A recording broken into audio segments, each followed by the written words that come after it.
वाराणसी से बड़ी खबर, ब्रेकिंग न्यूज वाराणसी से आ रही है। गैंगरेप केस में बड़ी कार्रवाई की ये खबर है। जोन के डीसीपी वरुणा चंद्रकांता मीणा हटाए गए। जी हां, इस मामले में डीसीपी को, जोन के जो डीसीपी हैं उनको हटा दिया गया है।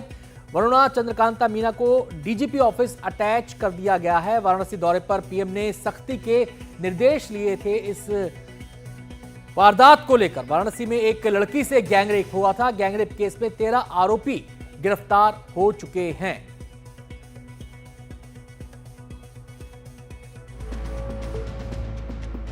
तो वाराणसी गैंगरेप केस से जुड़ी ये बड़ी खबर, जोन के डीसीपी वरुणा चंद्रकांत मीणा हटाए गए। वरुणा चंद्रकांत मीणा को डीजीपी ऑफिस अटैच किया गया। वाराणसी दौरे पर पीएम ने सख्ती के निर्देश दिए थे। वाराणसी में एक लड़की से गैंगरेप हुआ था। गैंगरेप में 13 आरोपी गिरफ्तार हो चुके हैं।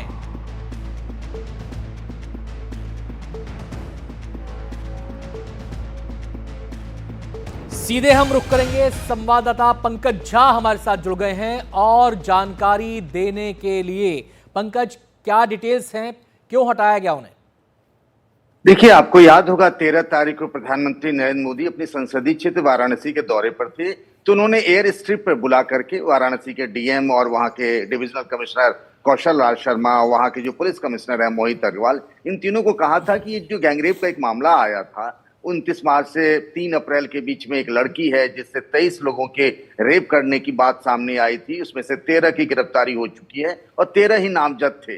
13वें की गिरफ्तारी कल हुई। तो इस बात पर प्रधानमंत्री ने पूरी जानकारी ली थी और कहा था कि इस मामले में सख्त कार्रवाई के उन्होंने आदेश भी दिए थे। उसके बाद हर दिन यूपी के डीजीपी प्रशांत कुमार की तरफ से इसकी मॉनिटरिंग की जाती रही। इस केस की कल रात जब मॉनिटरिंग की गई और सारी बातों की समीक्षा की गई तो पाया गया कि जो वरुणा जोन के डीसीपी हैं, आईपीएस अधिकारी चंद्रकांत मीणा, उनके बारे में ये पता चला कि जिस गंभीरता से और सीरियसनेस से इस पूरे केस को लेना चाहिए था, खासतौर से मामला वाराणसी का था, वैसा नहीं पाया गया।